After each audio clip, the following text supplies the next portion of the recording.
My channel is one of the fastest growing on YouTube, but I'm thinking of throwing in the towel. It's just the thought of creating another video makes my stomach turn. I can feel my health and happiness tumbling into the abyss. And more days than not, I can hardly get out of bed, all because of my fans. Those sadistic never give me a moment of peace. I'm their god, and my videos are the altar they worship me upon. Boundaries don't exist in their mind. I'm their property, plain and simple. They think that they can own me. They think that they know me, despite only interacting with me in haphazard comment chains at the bottom of 5-minute videos. How my address leaked, I don't know. All I know is that ever since it did, my life has become one never-ending storm of home invasions and back alley stalkers. Just last week, I had to call the police because a young woman was following me around town. She even followed me into a Walmart restroom and attempted to wash my hands for me, which was one of the most bizarre and frightening incidents of my life. On Tuesday, I found a man lounging in my backyard. He was sprawled out on a blanket in the grass and had a full basket picnic wrapped in his arms. The moment he saw me peeking at him through the window, he started screaming and waving his arms like I was his long-lost childhood friend. He was naked. Both of those incidents pale in comparison, though, to what happened last night. An incident that have left me shaken to my core, and debating whether or not to sell my house and leave creating YouTube videos to braver content creators than I. That horrible night began when I awoke to the sound of nail clippers. I wheeled my head towards the source of the sound and screamed when I saw a middle-aged woman hovering over my head with a set of freshly cut nails in her palm. "Hush, sweetie," she said, voice laced with adulation. "I didn't mean to wake you. I just noticed that your nails are a little overgrown, so I thought I would give them a trim. We don't want you to look shabby for your next video." I jumped out of bed and turned on the lamp in my nightstand. "Who the hell are you?" I said, voice breathless. I could tell by the indent on the pillow she was using that she'd been laying by my side for hours. She laughed. The sound of her gravely voice echoed around the shadow-filled room, sent chills rippling down my flesh. "Quit messing around," she said. "I know you remember me. You responded to my comment 3 days ago." "What are you doing in my house?" "I just want to pay you a visit. I'm your biggest fan. Celebrities deserve to know who their biggest fans are. It's a shame that we haven't met sooner." "You shouldn't be in here. Leave now or I'm calling the police." The myriad of emotions that assaulted her face immediately after I said this truly stunned me. Her expressions morphed from devastation to confusion to white-hot anger, all in 2 seconds. "You she said, rising from the bed. "I should have known that you wouldn't appreciate me. You famous types only care about yourselves." She hurled herself at me before I had a chance to respond. The force of her body crashing into mine sent me careening back towards the wall. My head struck the plaster, sending a torrent of stars cascading across my vision. Luckily, my strength held. I had her on the ground in seconds. I placed my knees on her back, pulled my cell phone from my pocket, and called the police. The police escorted her from my house 10 minutes later, screaming and snarling like a wounded animal. I watched in dismay from my bedroom window as they restrained her flailing limbs by my mailbox and lowered her into the back of their car. Needless to say, I wasn't able to fall back asleep. My stress level is through the roof right now. I don't know if I can keep living this way. If you have any thoughts about what I should do, please tell me. Unfortunately, I have to go now. The man with the picnic basket just hopped my fence, and this time, he brought a friend.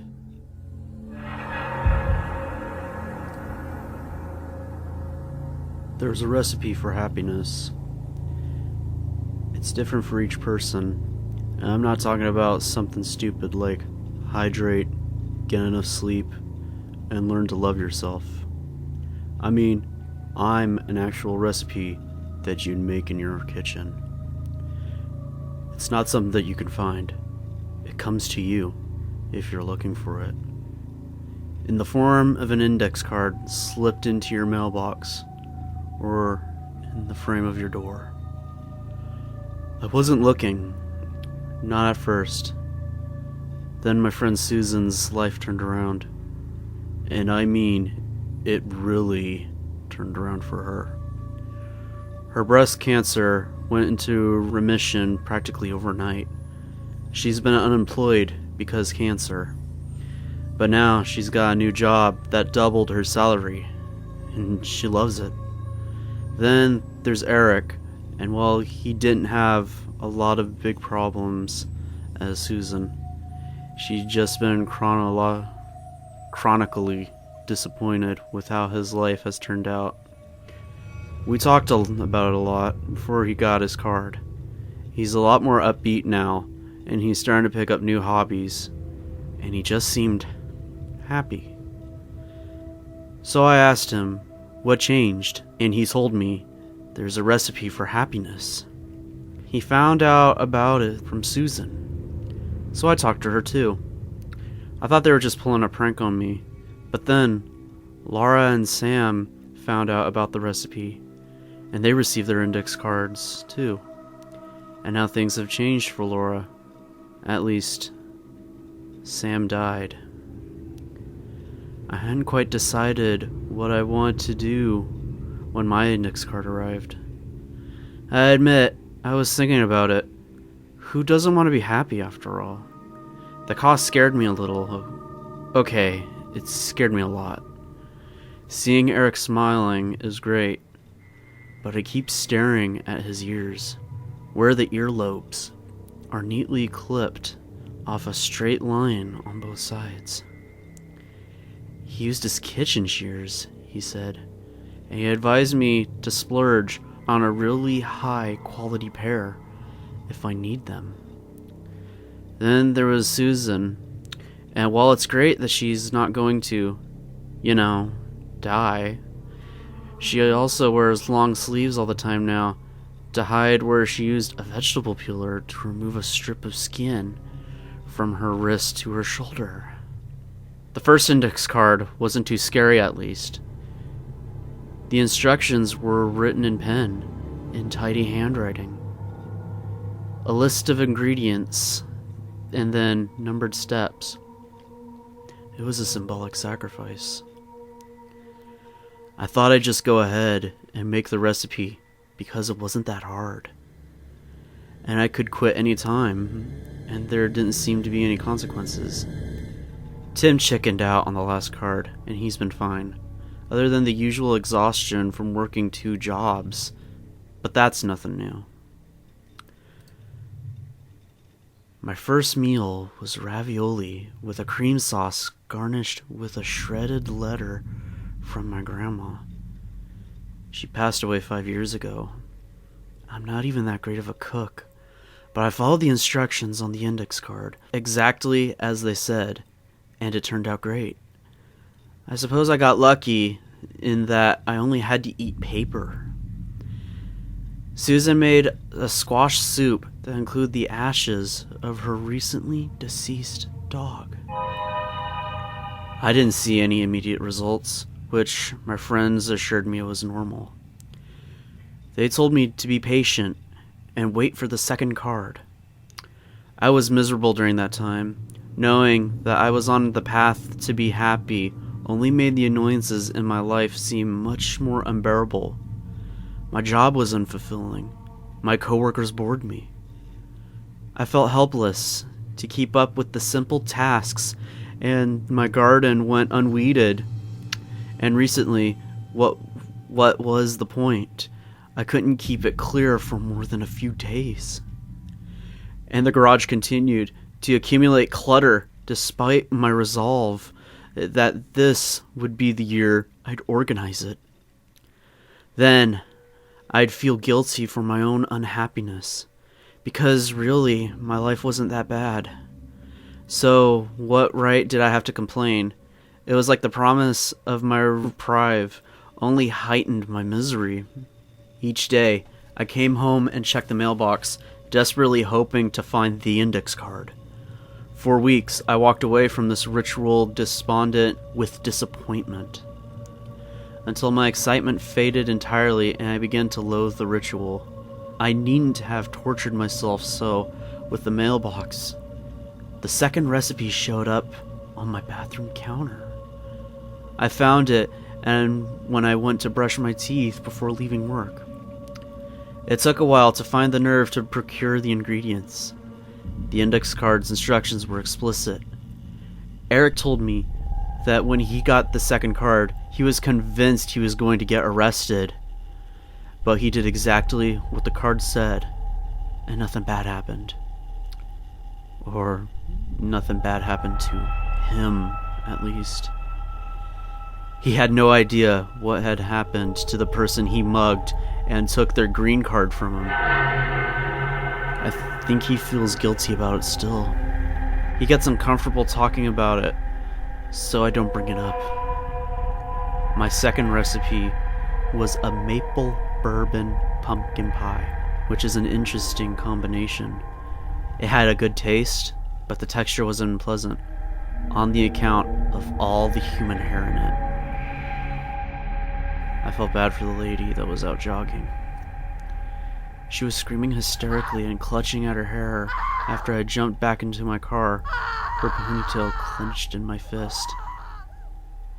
But like Eric, I haven't been caught. I just stood there beside the path, staring at my phone, and when she passed, I reached out with one hand, grabbed her hair, and then cut it off with the scissors I had hidden behind my back with the other. There had to have been over a foot of hair. It must have taken her years to grow it that long. Nothing changed in my life, except for the lingering guilt over what I did. Of course, my stomach ached with it, although perhaps it was more because I'd eaten an entire pie. I began to look forward to the third and final card, and with that anticipation came a renewal of hope. I began to prepare for it, for when everything would change, I would finally be content and happy. I weeded my garden. I bought some shelves from my garage. It was more pleasant with my coworkers, and while they were still dull and my job was still unrewarding, I at least found it was easier to ignore. The promise of happiness was like a lining over everything around me, causing it to glitter and shine. My friends even noticed the difference and asked if I'd gotten it, if I received the third card. Not yet, I tell them with a laugh. I'm still waiting. Then it came. I woke up and it was laying on my chest. I fumbled for the bedside light and read it, trembling with excitement. My friends had warned me that this would be the hardest one.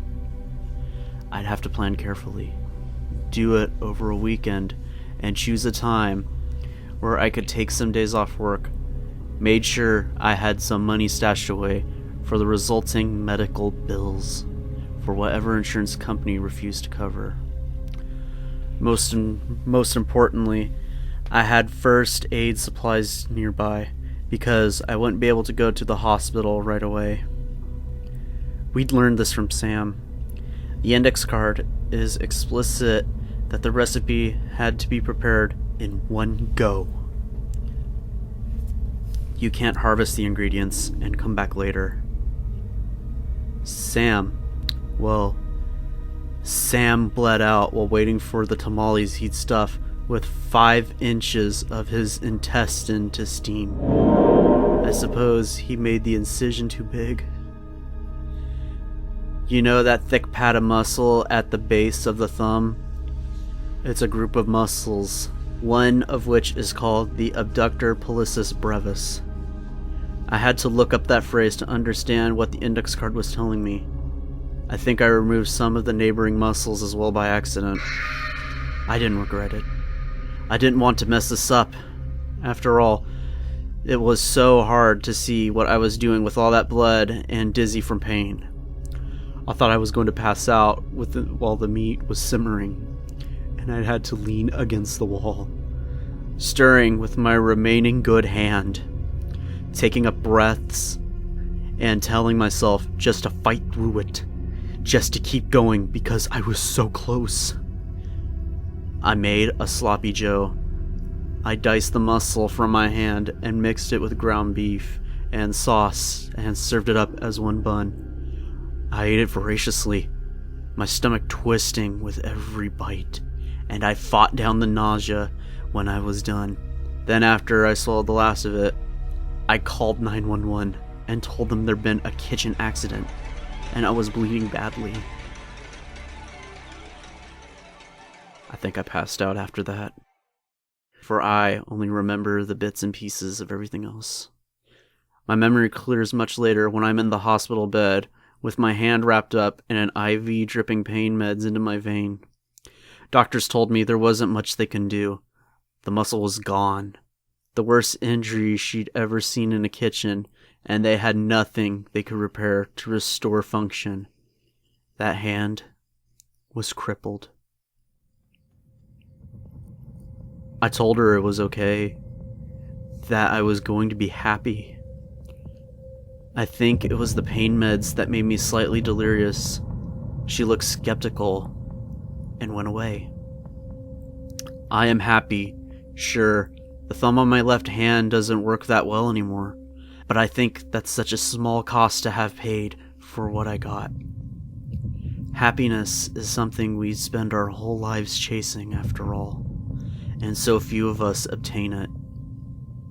So few of us knows what it feels like. Well, I can say confidently that I understand what it means to be happy. After I got out of the hospital, I applied for a new position, one that would be more people-oriented so I wouldn't have to type as much. And I got it. I enjoyed it. It made me get to know my coworkers better, and they're not as insipid as I thought they were. I fixed up the yard at home so it looked nice when I have my friends over now, which is a lot more often because we're all happy and actually feel like doing things. Except for Tim, on account of being miserable with his 2 jobs. I try to remember to invite him anyway, but sometimes I forget it.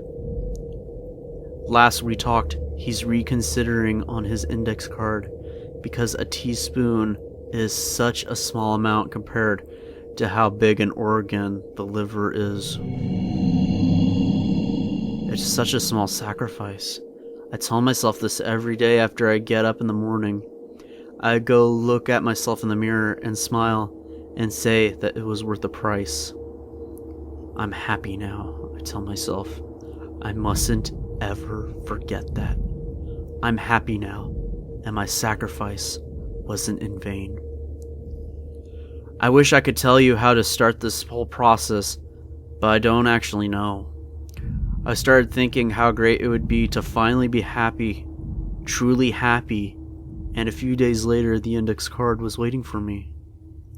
I guess the most advice I can give is, if you're lucky enough to find a recipe in your mailbox, do whatever it says. Whatever it tells you to give up, whatever it tells you to take from others, do it. It'll be worth it. You'll see. It'll definitely be worth it.